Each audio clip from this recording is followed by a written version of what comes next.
Hello दोस्तों।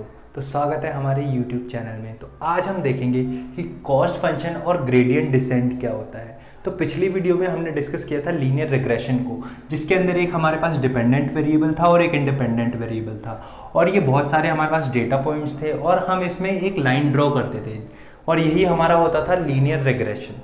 लेकिन यहाँ पे लाइन ड्रॉ करने में ये प्रॉब्लम आ रही थी कि यहाँ पे हम बहुत सारी नंबर ऑफ लाइंस ड्रॉ कर सकते हैं। मींस ये जो डेटा पॉइंट्स हैं यहाँ पे हमने अभी 3 कर रखी है, हम इससे भी ज़्यादा लाइंस, नंबर ऑफ लाइंस हम ड्रॉ कर सकते हैं। और यहाँ पे ये मिलियंस ऑफ लाइंस भी हो सकती हैं जो हम यहाँ पे ड्रॉ कर सकते हैं। तो यहाँ पे हम बेस्ट फिटेड लाइन को कैसे निकालेंगे, तो हमने लीनियर रिग्रेशन में भी डिस्कस किया था कि अगर इस लाइन और इस पॉइंट के बीच में जो डिस्टेंस होगा वो मिनिमम होगा, जिसको कि हम एरर भी बोलते हैं, तो वही हमारी होगी बेस्ट फिटेड लाइन। अब ये लीनियर रिग्रेशन क्या है, इसके लिए हमने एक अलग से वीडियो बना रखी है, उसका लिंक मैं डिस्क्रिप्शन में नीचे दे दूंगा, आप जाके उसे देख सकते हैं।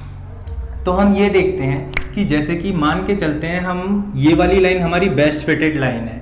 तो अगर ये लाइन और ये जो ये पॉइंट है, अगर ये जो डिस्टेंस है, या फिर इस लाइन से इसका डिस्टेंस, इस लाइन से इसका डिस्टेंस, ये जो पॉइंट्स का डिस्टेंस है हमारी इस लाइन से, ये जो ये वाली लाइन है, अगर इससे इन पॉइंट्स का जो डिस्टेंस है अगर वो मिनिमम होता है, यानी ये जो हमारा एरर है अगर ये मिनिमम होता है,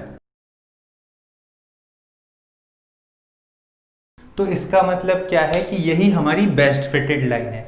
अब हम इसको, जो एरर है, इसको हम रिड्यूस कैसे करते हैं, मिनिमम कैसे करते हैं, तो वो हम देखते हैं। तो ये है हमारा कॉस्ट फंक्शन। अब कॉस्ट फंक्शन का ये है फॉर्मूला, 1/2n सिग्मा आई 1 से n तक जाएगा, वाई कैप माइनस में वाई का होल स्क्वायर। अब इस फॉर्मूले में हम ये देखते हैं कि ये n क्या है। तो ये जो n है ये हमारा क्या है, ये हमारे नंबर ऑफ पॉइंट्स हैं। ये जितने भी हमारे डेटा पॉइंट्स हैं यहाँ पे ये दिख रहे हैं, ये टोटल नंबर ऑफ पॉइंट्स को ही हम n बोलते हैं। कई जगह इसे m भी लिखना होता है, यहाँ पे मैंने n यूज कर लिया, सेम है, बस इसका मतलब ये देखते हैं कि इसका मतलब जो है वो नंबर ऑफ पॉइंट्स होते हैं जो यहाँ पे हमारे पॉइंट्स हैं। उसके बाद ये जो वाई कैप है ये क्या है, जो ये वाई कैप है ये हमारा point on best fit line है। मतलब ये जो हमारी बेस्ट फिट लाइन है ये वाली, इसका जो पॉइंट है, यानी इस पे जो पॉइंट होगा वो होगा हमारा वाई कैप। जैसे कि यहाँ पे अगर जो पॉइंट यहाँ पर होगा, यहाँ पर होगा जो पॉइंट, वो है हमारा वाई कैप, और ये जो पॉइंट है ये है हमारा वाई, यानी ये जो पॉइंट है ये तो है हमारा वाई यानी रियल पॉइंट, और ये जो वाई कैप है ये क्या है, ये वाई कैप ये है हमारा, ये जो बेस्ट फिटेड लाइन है इस पे जो पॉइंट है ये है हमारा वाई कैप। और अगर हम इन दोनों के बीच का डिफरेंस निकालें तो वही है हमारा लॉस फंक्शन। इन दोनों के बीच का डिफरेंस लॉस फंक्शन, और इन दोनों के बीच के ही डिफरेंस को भी हम एरर भी बोलते हैं। तो ये क्लियर है, यहां पे कोई प्रॉब्लम नहीं, ठीक है। अब हम ये देखते हैं कि ये जो वाई कैप है, ठीक है, ये point on best fit line है, लेकिन इसका फॉर्मूला क्या है, तो इसका फॉर्मूला है mx प्लस सी। अब इसको हम देखते हैं कि हम निकालेंगे कैसे, क्योंकि कॉस्ट फंक्शन निकालने के लिए हमें क्या क्या चाहिए वो देखते हैं। एक तो n चाहिए, यानी टोटल नंबर ऑफ पॉइंट्स, बिल्कुल है हमारे पास। उसके बाद हमें चाहिए वाई कैप, जो कि नहीं है हमारे पास, जो कि हमें निकालना है इस फॉर्मूले से। उसके बाद y बिल्कुल है हमारे पास, ये रही, ये y की वैल्यूज है, यहाँ x की वैल्यूज है, तो y है हमारे पास, लेकिन हमें y कैप चाहिए, तो हम अपने कॉस्ट फंक्शन को कैलकुलेट कर लेंगे। तो अब चलते हैं, हम निकालते हैं कॉस्ट फंक्शन को। तो y था हमारा y कैप, ये था हमारा mx प्लस सी। अब हम यहां पे क्या करते हैं, यहां पे हम ये जो mx प्लस सी है, इसमें हम जो c है उसको हम इनिशियलाइज कर देते हैं 0। मतलब हम 0 स्टार्टिंग में मान ले रहे हैं कि ठीक है भाई, हमारा जो c है वो 0 है। अब c 0 का क्या मतलब है कि वो ओरिजिन से पास हो रहा है, यानी y पे इंटरसेक्ट नहीं कर रहा। और m को क्या करते हैं, हम m को भी हम मान लेते हैं 1। ये जो स्लोप है हमारा, इसको हमने 1 मान लिया, ठीक है। और जो हमारा x है, जो x है उसको हम मान लेते हैं 1 2 3।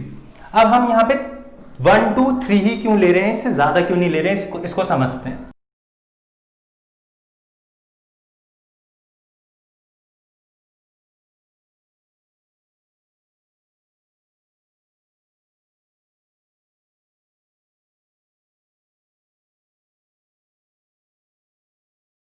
तो यहाँ पे क्या है, हमारे पास बहुत सारे पॉइंट्स हैं और यहाँ पे हम मैथ्स को समझ रहे हैं कि ये जो लाइन है इसको रिड्यूस करने के लिए मैथ्स क्या है। तो अगर हम यहाँ पे इतने सारे पॉइंट्स लेंगे तो जाहिर सी बात है कि कैलकुलेशन यार बहुत ज़्यादा हो जाएगी। तो इसलिए हमने 3 पॉइंट्स ले लिए, बस 1 2 3। अब इससे हमें क्या होगा, इससे हमें समझ में आ जाएगा ठीक है भाई ये जो लाइन है ये बेस्ट फिटेड लाइन हम कैसे निकाल रहे हैं, और जो यहाँ पे कॉन्सेप्ट यूज हो रहा है वही कॉन्सेप्ट इन सारे पॉइंट्स पे, ये जो इतने सारे पॉइंट्स हैं इन पे भी यही सेम पॉइंट ही, सेम फॉर्मूला यूज होगा। अब देखते हैं, यहां पे हमारा m1 है, इंटरसेप्ट 0 है। इसका मतलब अगर मैं यहां पे एक पॉइंट ले लूं, एक पॉइंट ये ले लेते हैं, एक पॉइंट यहां कहीं ले लेते हैं और एक पॉइंट यहां कहीं ले लेते हैं, तो मेरी जो लाइन होगी समथिंग कुछ ऐसे कुछ होगी।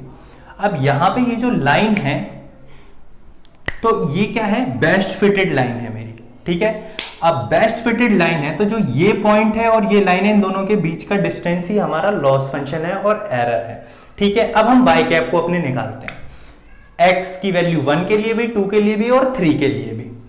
तो y कैप जो है हमारा वो हो जाएगा, m की वैल्यू है 1, x की वैल्यू है 1 और c की वैल्यू है हमारी 0।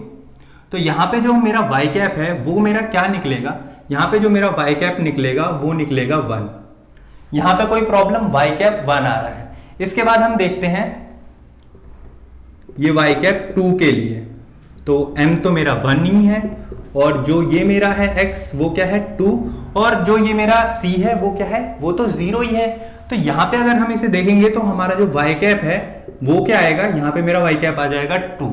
यहां तक किसी को कोई दिक्कत नहीं।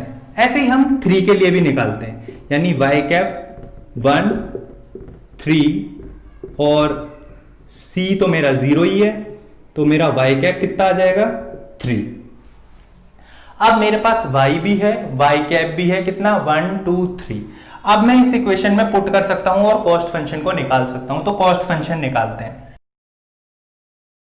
तो 1/2 इंटू 3। अब यहां पे मैंने 3 क्यों लिखा, क्योंकि जो टोटल नंबर ऑफ पॉइंट्स हैं कितने हैं 3।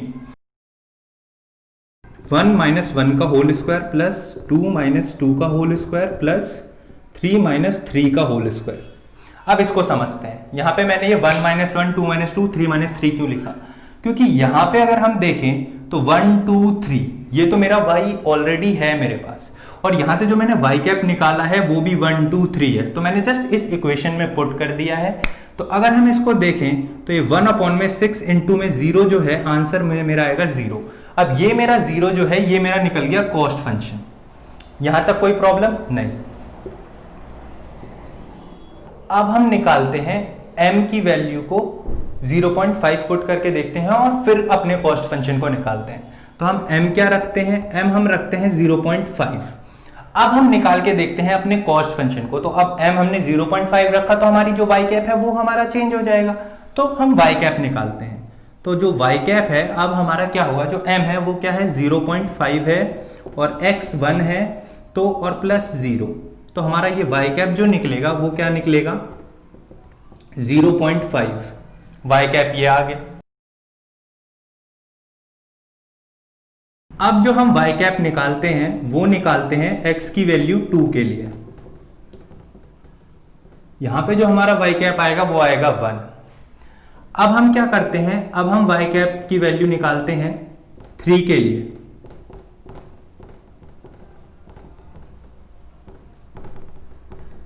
तो हमारा ये आ गया 1.5। अब यहां पे हमारे पास y तो ऑलरेडी है, y क्या है 1 2 3, और जो y कैप है वो क्या है 0.5 1 1.5। अगेन जब हम इसको इस इक्वेशन में पुट करेंगे, ये जो हमारी कॉस्ट फंक्शन की इक्वेशन है, तो हमें कॉस्ट फंक्शन एक और मिल जाएगा।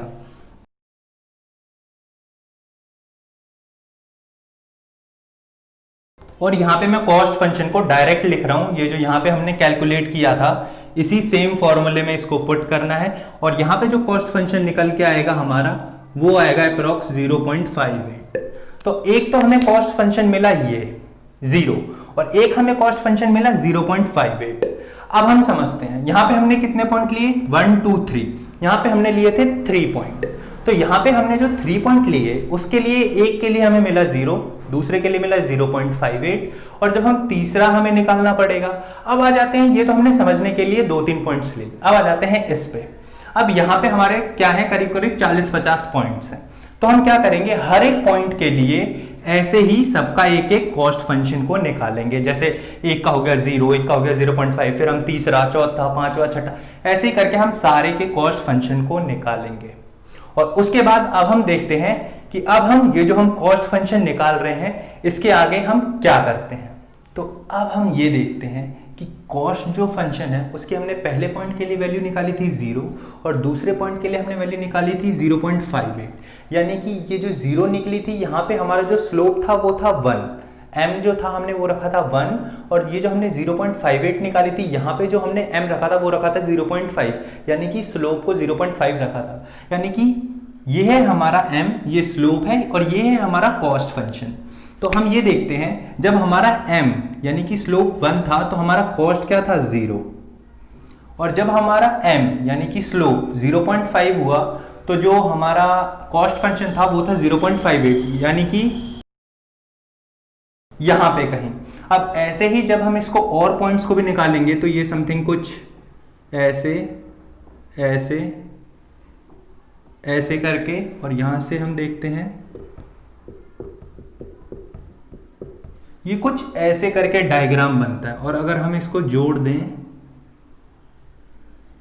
तो ये कुछ ऐसे करके बन जाता है। तो इसी को ही हम क्या बोलते हैं, इसी को ही हम बोलते हैं ग्रेडियंट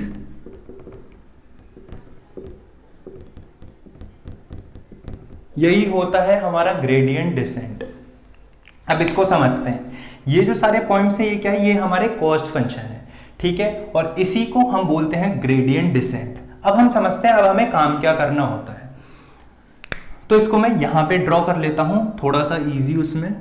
ये था हमारा पॉइंट यहां पर,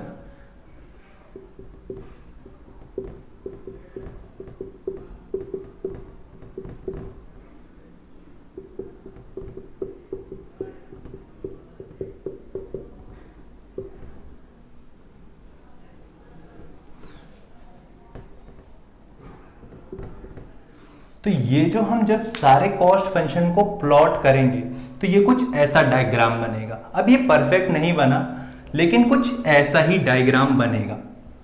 अब हम ये देखते हैं, जैसे मान के चलते हैं हमने कोई पॉइंट लिया, हमने जो पहला पॉइंट पिक किया वो हमने पिक किया फॉर एग्जांपल मान के चलते हैं यहां पर। अब हम यहां से क्या करेंगे, तो हमें क्या करना है, हमें आना है नीचे। नीचे कहां पर आना है, हमें यहां पे आना है जहां पे जो हमारा ये स्लोप है ये m की वैल्यू हो जाए 0। तो अब क्या होता है, हम तो कोई भी पॉइंट पिक कर सकते हैं, यहां पे भी पिक कर सकते हैं, ये पॉइंट यहां पे भी पिक हो सकता है, यहां पे भी पिक हो सकता है, और यहां पे भी पिक हो सकता है। तो फिर हम ऐसा क्या करें कि ठीक है भाई, हमें तो यहां पहुंचना है जहां पे स्लोप यानी जो m है मेरा वो 0 हो। तो हम कैसे करेंगे इसको, ठीक है, तो इसको हम समझते हैं। तो यहां पे आ जाता है हमारा कन्वर्जेंस थ्योरम।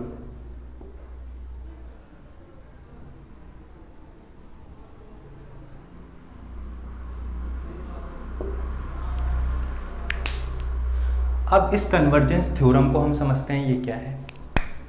तो हमें अपना स्लोप निकालना है, और स्लोप में से हम माइनस करेंगे डेरिवेटिव किसका, स्लोप का। ये जो स्लोप है, ये जो स्लोप है इसी का हम डेरिवेटिव को माइनस करेंगे किसके, स्लोप के डेरिवेटिव से। और उसके बाद हम क्या करेंगे, मतलब m में से माइनस कर रहे हैं हम डेरिवेटिव को, और इसको हम मल्टीप्लाई कर देंगे अल्फा से। अब देखते हैं ये जो अल्फा है ये क्या है। तो ये जो अल्फा है ये है मेरा लर्निंग रेट, और ये जो लर्निंग रेट है ये होना चाहिए बहुत ही ज्यादा स्मॉल। और स्मॉल क्यों होना चाहिए वो हम अभी डिस्कस करेंगे। और स्मॉल कितना होना चाहिए, अराउंड 0.001। अब इससे थोड़ा कम भी हो सकता है, थोड़ा ज्यादा भी हो सकता है, लेकिन हाँ इसी के अराउंड होना चाहिए। अब ये तो था हमारा लर्निंग रेट, ये हो गया m, और ये हो गया डेरिवेटिव। अब आ जाते हैं इस डायग्राम पे। अब फॉर एग्जांपल हमने एक पॉइंट चूज किया यहां पर, हम आ गए यहां पर। अब इसको समझते हैं यहां से हो क्या रहा है। अब हमें कहां जाना है, यहां पर। तो इसका मतलब हमें आना पड़ेगा ऐसे नीचे, हमें ऐसे नीचे की तरफ आना पड़ेगा, तभी तो हम यहाँ पे आ पाएंगे। तो यहाँ पे जो स्लोप है, अगर हमें इस पॉइंट पे स्लोप निकालना है तो हमें क्या करना पड़ेगा, हम समथिंग कुछ ऐसे करेंगे। मतलब हम स्लोप निकालने के लिए क्या करते थे, जैसे फॉर एग्जांपल अगर ये सर्कल है, अगर ये सर्कल है, अगर मेरे को इसके किसी भी पॉइंट पे स्लोप निकालना होता था तो मैं क्या करता था, एक टेंजेंट ड्रॉ कर देता था। मतलब मैं जहां पे टेंजेंट ड्रॉ करूंगा, ये सही से ड्रॉ नहीं हो रहा, मतलब मैं जहां पे भी टेंजेंट ड्रॉ करूंगा वहां का मुझे स्लोप मिल जाएगा। तो मैंने यहां पे भी यही किया है, इस पॉइंट पे स्लोप ड्रॉ किया है। अब यहां पे हम देखते हैं कि इसको हम कैसे पता चलेगा कि ये नेगेटिव स्लोप है या पॉजिटिव स्लोप है। तो अगर ये जो मेरा राइट हैंड है, या हम कह सकते हैं लेफ्ट हैंड है, तो हम राइट हैंड को लेके चलते हैं कि अगर ये जो राइट हैंड मेरा नीचे की तरफ आएगा, यानी ये अभी कहां आ रहा है, नीचे की तरफ, ये वाला हैंड नीचे की तरफ आ रहा है, तो ये हो जाएगा मेरा नेगेटिव स्लोप। अगर ये नीचे की तरफ आ रहा है तो ये क्या होगा, नेगेटिव स्लोप। अब यहां पे आते हैं, अगर हम m के अंदर से डेरिवेटिव करेंगे स्लोप का, अब डेरिवेटिव हम किसका कर रहे हैं, स्लोप का, तो वो क्या होगा, मेरा नेगेटिव ही आएगा। मतलब अगर मैं नेगेटिव वैल्यू का डेरिवेटिव निकालता हूं तो वो नेगेटिव ही आता है, तो वो नेगेटिव ही आ गया। तो ओवरऑल क्या होगा, m के अंदर प्लस हो जाएगी एक कोई भी स्मॉलर वैल्यू। क्यों, क्योंकि ये जो वैल्यू होगी ये बहुत ज्यादा छोटी होगी, ये जो वैल्यू होगी ये बहुत छोटी होगी, तो m के अंदर एक स्मॉलर वैल्यू प्लस हो जाएगी। अब समझते हैं, यहां पर एक नेगेटिव वैल्यू थी, तो मान के चलते हैं यहां पे एक जो स्लोप की नेगेटिव वैल्यू है, फॉर एग्जांपल मान लेते हैं वो है -0.5, ये हमने जस्ट मान के चल रहे हैं। तो अब इसमें एक स्मॉलर वैल्यू ऐड हो रही है, तो अगर हम इसके अंदर ऐड कर देते हैं 0.01, तो हम ऐड कर रहे हैं, तो ये क्या हो रहा है, ये हम प्लस कर रहे हैं, तो ये नेगेटिव वैल्यू कम हो रही है, यानी ये पॉजिटिव की तरफ जा रही है, तो यानी ये नीचे जाएगी धीरे धीरे। अब आते हैं कि ये हमने लर्निंग रेट इतना कम क्यों रखा, तो वो इसलिए कम रखा कि फॉर एग्जांपल यहां से ये बहुत स्मॉलर वैल्यूज होती है, तो ये धीरे धीरे धीरे नीचे आए, क्योंकि हमारा जो मेन पॉइंट है वो ये हमें यहां पे रीच करना है। अगर हम यहाँ धीरे धीरे नहीं आते हैं तो ऐसा भी हो सकता है कि ये यहाँ के बाद यहाँ आए, और यहाँ के बाद यहाँ आने के बाद इसको जंप करके ये यहाँ पहुंच जाए या फिर यहाँ पहुंच जाए, ऐसे भी हो सकता है। मतलब इस पॉइंट को ये जंप कर सकता है, इसलिए हम ये लर्निंग रेट बहुत स्मॉल रखते हैं, छोटा रखते हैं। अब यहाँ पे देखते हैं, मान के चलते हैं यहाँ पे हमने एक पॉइंट लिया। अब यहाँ पे ये पॉइंट क्या हुआ, यहाँ पे ये पॉइंट हम टेंजेंट ड्रॉ करेंगे, ठीक है, हमने टेंजेंट ड्रॉ कर ली। अब यहां पे जो हमारा राइट हैंड है वो ऊपर की तरफ जा रहा है, तो ये है मेरा पॉजिटिव स्लोप। अब यहां पे इसको समझते हैं,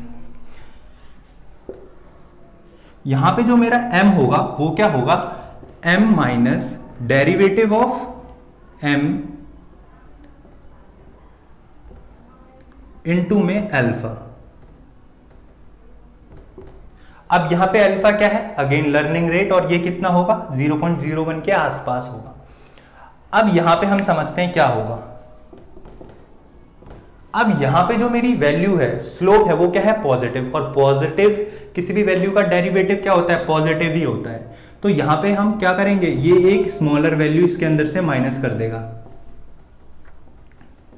तो अगर मान के चलते हैं यहां पे ये जो वैल्यू है ये है अराउंड 0.5, और इसमें से माइनस होती है 0.01, तो अब ये क्या हो रहा है, यानी कि अब ये अगेन जीरो की तरफ आ रहा है, ये पॉजिटिव में से वैल्यूज माइनस हो रही हैं, तो ये अब इस तरफ को बढ़ रहा है, इस तरफ अप्रोच कर रहा है। और अगेन अगर यहां पे भी हम लर्निंग रेट को बढ़ा देते हैं तो ये हो सकता है कि ये यहां से डायरेक्ट यहां जंप कर जाए, या यहां से आने के बाद यहां आए और यहां पे यूं जंप कर जाए। तो ये ऐसे जंप नहीं करना चाहिए, इसलिए हम क्या करते हैं, लर्निंग रेट को स्मॉल रखते हैं। और ये सब था कॉस्ट फंक्शन और ग्रेडियंट डिसेंट के बारे में। अब यहाँ पे एक और दिक्कत है, क्या कि ठीक है भाई हम नीचे जा रहे हैं, यहां से भी नीचे जा रहे हैं, लेकिन कब तक यार, हम क्या चलते ही जाएं क्या, ये आइट्रेशन रिपीट करते जाएं? नहीं, हमें तब तक ये आइट्रेशन रिपीट करनी है जब तक कि जो हमारी m है वो जीरो ना हो जाए, यानी कि जो हमारा ये स्लोप है, जब तक ये हमारा स्लोप है वो जीरो ना हो जाए तब तक हम इस वैल्यू को रिपीट करते रहेंगे, इस प्रोसेस को रिपीट करते रहेंगे। और जैसे ही हमारा m जीरो हो जाएगा, हमें जो है वो बेस्ट फिटेड लाइन मिल जाएगी। अब यहां पे एक और दिक्कत है इसके साथ। ठीक है भाई, यहां तो हमने इसे कर लिया, सबका कॉस्ट फंक्शन निकाल लिया, अपनी बेस्ट फिटेड लाइन भी निकाल ली, लेकिन यहां तो हमने किया कितने के लिए? फॉर एग्जाम्पल जो हमने एग्जाम्पल लिया था स्टार्टिंग में वो लिया था 3 पॉइंट्स के लिए। फॉर एग्जाम्पल सैंपल डेटा है 100 पॉइंट्स का, ठीक है भाई हो जाएगा। फॉर एग्जाम्पल 200 पॉइंट्स का है, ठीक है स्टिल हो जाएगा। अब ये जैसे जैसे हो जाएगा। अब मान के चलते हैं 10 मिलियन, 10 मिलियन का हमारे पास डेटा है, यानी कि 10 मिलियन हमारे पास पॉइंट्स हैं। तो अब ये क्या करेगा, ये सारा का सारा प्रोसेस हमने सबसे पहले क्या किया, हम सबसे पहले हर एक पॉइंट का कॉस्ट फंक्शन निकाल रहे थे, यानी m के लिए हर एक वैल्यू पे हम कॉस्ट फंक्शन निकाल रहे थे। अब ये क्या करेगा, ये पहले कॉस्ट फंक्शन निकालेगा सबके लिए। अब ये सबके लिए कॉस्ट फंक्शन निकालेगा, उसके बाद उसको कैलकुलेट करेगा, फिर ऐसे पॉइंट्स बनाएगा, फिर एरर को रिड्यूस करेगा। तो यहाँ पे बहुत ज्यादा ये प्रोसेस जो है वो लेंदी हो जाता है। अब ये तो छोड़ो, ऐसा डाटा है, अब सोच के चलो अगर हम बिग डेटा के साथ काम करने लग जाएं तब क्या होगा। और यार ये बिग डेटा क्या होता है, तो इसके लिए हमने एक अलग से वीडियो बना रखी है, मैं उसका लिंक डिस्क्रिप्शन में दे दूंगा, वो जाके आप लोग देख सकते हो। लेकिन सोचो अगर बिग डेटा है तो क्या होगा यार, तो फिर ये प्रोसेस बहुत लंबा हो जाएगा। तो इस प्रॉब्लम को सॉल्व करने के लिए हम यूज करते हैं स्टोकेस्टिक डिसेंट। अब स्टोकेस्टिक डिसेंट क्या होता है, इसको हम देखेंगे नेक्स्ट वीडियो में। तो ये था सब कुछ कॉस्ट फंक्शन और ग्रेडियंट डिसेंट के बारे में। आई होप यार ये वीडियो आप लोगों को पसंद आई होगी, और अगर ये वीडियो अच्छी लगी हो तो इसे लाइक शेयर और सब्सक्राइब जरूर कर देना। तो आज की वीडियो में बस इतना ही, अब हम मिलेंगे नेक्स्ट वीडियो में। So again thank you all for watching this video.